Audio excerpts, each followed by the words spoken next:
Hello, and welcome to Oaklandside 510. I'm Tasneem Raja, editor-in-chief of the Oaklandside, and we are thrilled that you have joined us for yet another episode.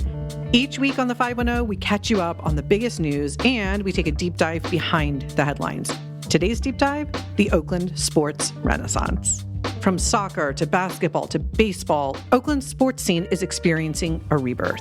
What is driving this trend, and can Oaklanders let themselves love again and trust that these teams will stay and thrive in Oakland? I'll be talking with Tommy Craggs, former Deadspin editor and current contributor to the Oaklandside, about this exciting chapter in Oakland athletics. And we're going to close out with a treat. Oakland sports writer extraordinaire Dan Moore is going to share his favorite Oakland sports moments. Those stories plus headlines coming up.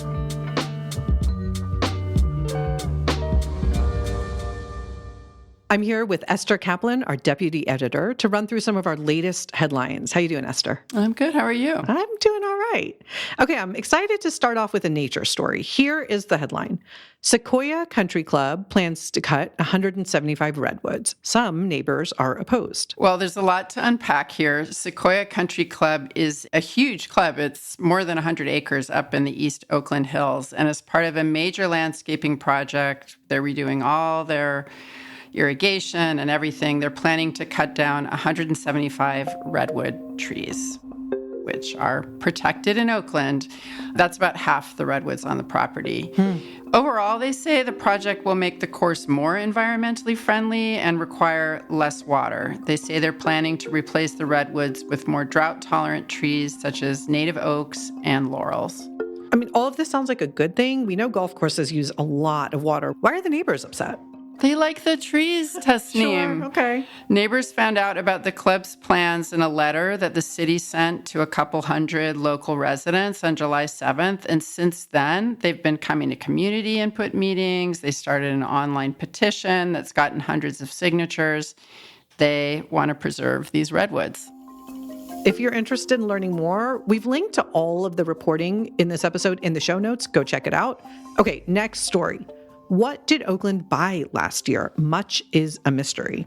Well, this is a story about government transparency, in this case, the lack of it. So the Oakland city government buys a lot of stuff, everything from ammunition for police officers to irrigation equipment for parks. The city council has to approve the big ticket items, over $250,000, but anything under that can be approved directly by the city administrator as long as that office publishes an annual report detailing all their spending. And for the last 2 straight years, Justin Johnson, Oakland's city administrator, simply hasn't done that. Okay, how much money are we talking about here? Well, it's kind of hard to know because they aren't sharing. But in 2023, the last year we got a report, it added up to about $10 million. That's less than 1% of the city budget, but every million counts these days, as we know. Yeah, that's still $10 million. What is behind these delays? City officials told us it's due to a restructure. Basically, a different department took on responsibility for the report, and city council members haven't yet expressed any concern about the delay. But in the past, council members have been concerned about whether the government is buying local, whether they're bidding contracts competitively. And the absence of this information definitely raises transparency concerns. A spokesperson for the city told the Oaklandside that they do expect a report this fall. Okay, well, we'll definitely be keeping an eye out for that and covering what it includes. Okay, here's another one. A rare East Bay bald eagle nest captivates residents. I know this was a very popular story. I love this story. It's so cool. For the first time in recorded history, which for birding goes back less than a century, there is a successful bald eagle nest in Oakland with live hatchlings. Oh, amazing. Back in March, residents near the Oakland-Piedmont border spotted the distinctive nest. It's more than 6 feet across. Oh, wow. In a eucalyptus tree near Oakland's Mountain View Cemetery. Now birders can go there and check out the fledgling eagles in flight. Just obviously be sensitive, give them their space and their quiet. We want these hatchlings to succeed. Yeah, totally, because bald eagles, am I right in thinking that they're still pretty rare? Yes, this is actually an important environmental story because bald eagle populations have been in decline for a while, since the mid-20th century, according to experts. But as a result of environmental regulations, Crucially, a 1972 ban of the pesticide DDT, bald eagle populations have very slowly been making a recovery. This is a powerful sign of that turnaround. Okay, if you want to see pictures of these birds, we have a very cool shot in the story of one of the parent birds and one of the hatchlings, and some really great images of people just looking up at the nest in wonder. Okay, our last headline. Oakland's first AME church bids farewell to stately Telegraph Avenue sanctuary as demolition begins. What's the story here? Well, this is a sad, but also, in a way, a celebratory story about Oakland's oldest Black congregation, the First African Methodist Episcopal Church. The church's history goes all the way back to 1858, just a few years after the city's founding. Back then, it doubled as one of the first schools in Oakland for Black children. In 1954, the church moved to this location on Telegraph Avenue, which served as a centerpiece for the community for decades until a tragic night back in 2023 when a fire broke out and gutted the building. Yeah, I remember we covered that at the time. It was a huge loss. The congregation has persevered. They've been operating out of a few different buildings around Oakland since then. So last week, they held what they called a deconsecration to mark the official start of the demolition and the conversion of it back to a secular space. And they turned it into a celebration of the church's history with songs, scripture reading, and remarks from prominent local elected officials, such as Councilwoman Carol Fife and Mayor Barbara Lee, who talked about growing up in an AME church. Wow. Church leaders say that with the demolition underway, they can now make plans for whatever comes next. They may find a new space or rebuild there. Okay, thank you so much, Esther. Coming up, the surprising boom in Oakland's sports scene.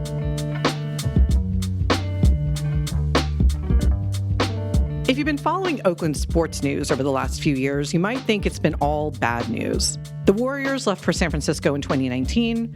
The Raiders departed for Las Vegas in 2020. And just last year, the A's announced that they're heading to Sacramento and eventually Las Vegas. But while those departures have dominated headlines, something else has been happening in Oakland. New teams have been forming, finding devoted fan bases, and putting down roots in a city the major leagues left behind. To learn more about this story, we're joined by Tommy Craggs.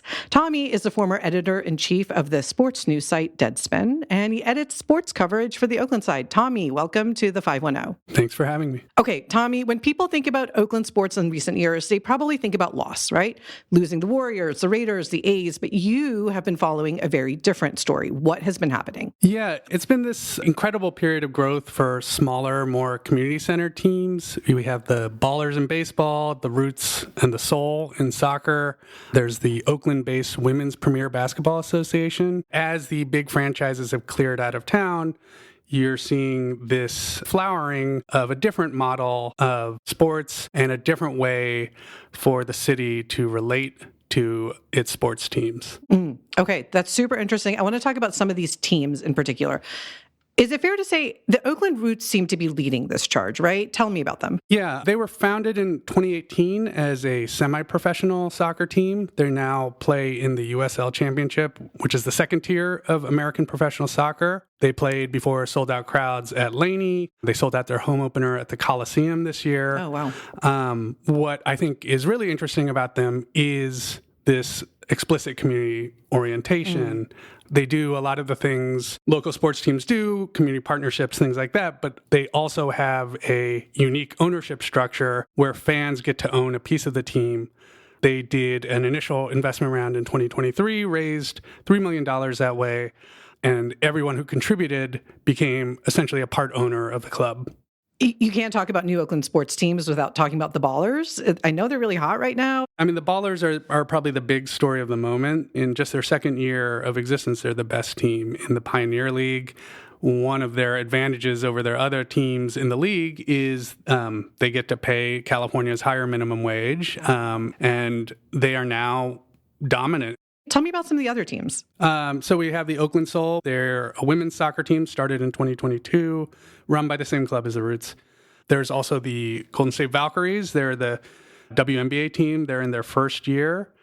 Are they Oakland? Are they not Oakland? What's the deal here? Well, they are very much a San Francisco team now. They play at the Chase Center, but they have become in a really interesting way embraced by Oaklanders. They do, their watch parties in the East Bay, and it is a very Oakland sort of fandom to this team that plays in this like gleaming palace in San Francisco. The other thing about the Valks is that their fan base is pretty queer and black at a time when the WNBA, in the way it sort of presents itself, is getting a lot straighter and whiter. Okay, so what is driving this boom? Why are we seeing all of these teams come online now? I'll start in the past. There's actually this really fascinating document from 1968. It was a story in Sports Illustrated by Frank DeFord, and it's about the proliferation of major professional sports in Oakland.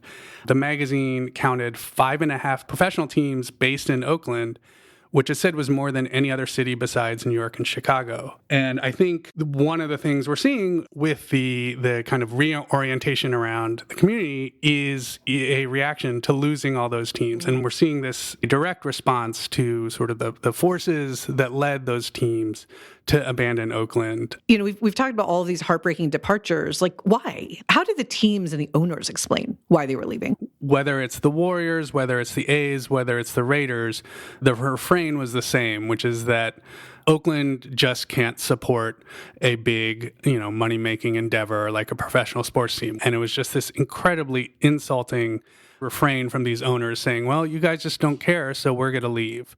And I think part of the enthusiasm for these new teams is just an enthusiasm by fans for teams that actually want to be there and that actually seem to care about the relationship with fans. Okay, so I want to talk about fans. What's the fan experience like? The Ballers game is probably the best example. It is minor league baseball, and that is fun as hell. And ticket prices are very reasonable. Food prices are pretty good. What's the cost? Like, what should you expect to shell out? The cheapest Ballers tickets are $11, and at a Roots game, tickets start at $18. Yeah. I will say this. I had not attended a professional sports event of any kind since I was a kid until last year. My husband and I got a babysitter, and we went to a Ballers game, and we had a total blast. I actually now am keeping an eye on the theme nights that they do. So we've been to teachers night, first responders night. I am hooked. It's got me wondering whether this new sports landscape in Oakland is going to pull in non-sports fans. Yeah, I think that's exactly what they're going for. You will see families at Roots games or Ballers games who would never have been able to afford a Warriors game. And I think a big part of it is that people feel a sense of ownership. Even if they're not literally owners of a share in the team, they do feel a sense of ownership. This is a thing that is happening in the community, down the street, in your neighborhood. Okay, so for any listeners who want to go check out a team, go check out a game, how do you recommend they get started? I would say go to a Valks game. It is a very different experience from any other professional basketball game you might have gone to. And can you paint the scene for us a little bit? Yeah, it is extremely relentlessly purple. That's their team color, right? Yeah. And that's all you see, really. They are very aware that they have a ton of Oakland fans. And so you hear Oakland music, you see Oakland celebrities, things like that. Okay, so I want to get into the economics a little here. Number one, the teams are turning to the community to say, support us, in part because they can't expect the kind of corporate backing, right? Yeah, I think the big thing here is that you will not see the sort of relationship that most cities have with their professional sports team, using fans' sort of loyalties, their nostalgia, to essentially blackmail the city into paying for a new stadium. And here now with these sort of community-owned teams, these small fry teams, you're not going to see anything like that. I have to say, just as a fan, it is just a lot more pleasant to experience that. Thank you so much, Tommy. This has been a lot of fun. Tommy, I will see you at the game. Thank you. Thank you for having me. Tommy Craggs, everybody. Tommy is a contributing editor to the Oaklandside. He is on the team that is bringing you Orb, the Oakland Review of Books, a new literary and cultural digest for Oakland. Coming up, some of the most Oakland moments in Oakland sports history.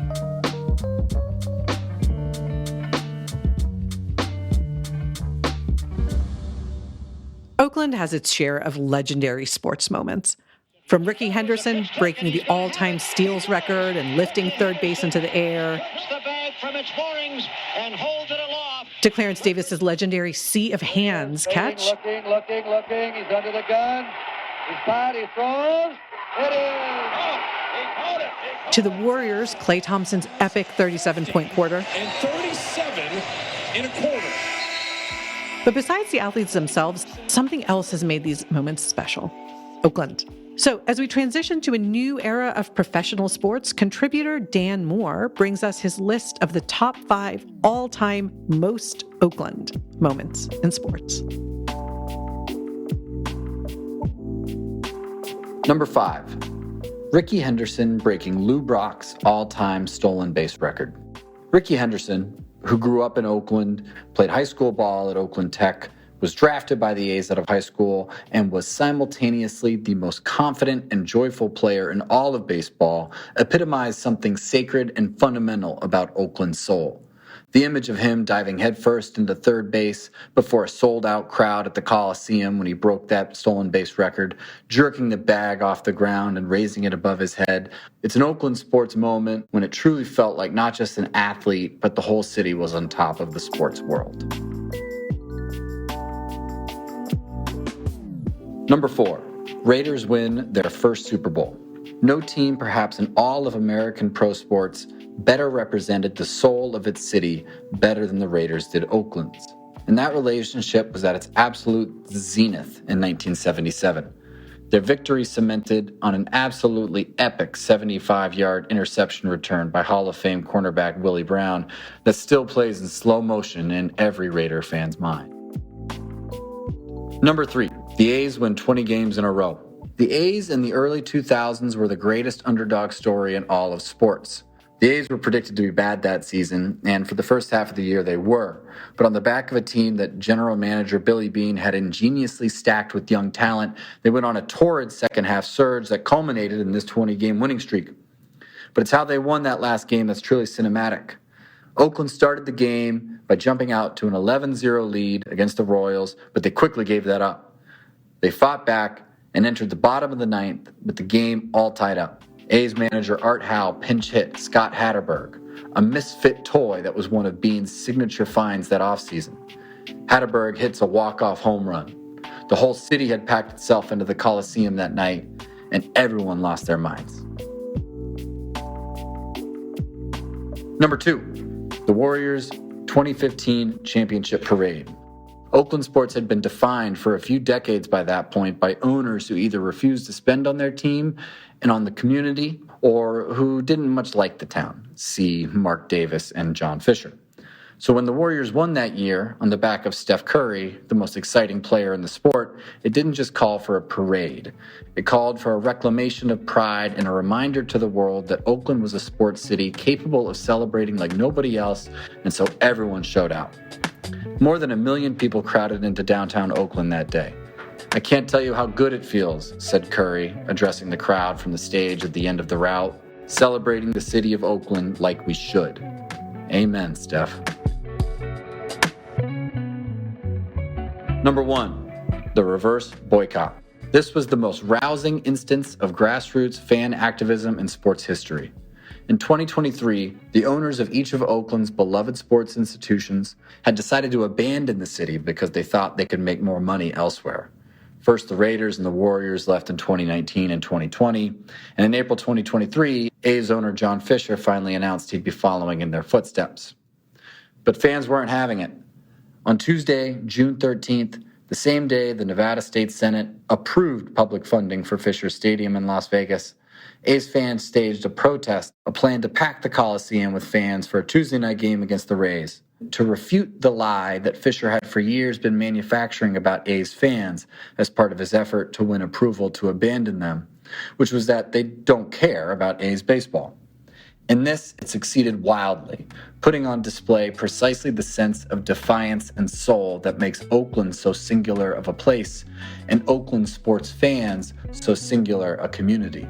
The San Francisco Chronicle called it the loudest middle finger in Bay Area history.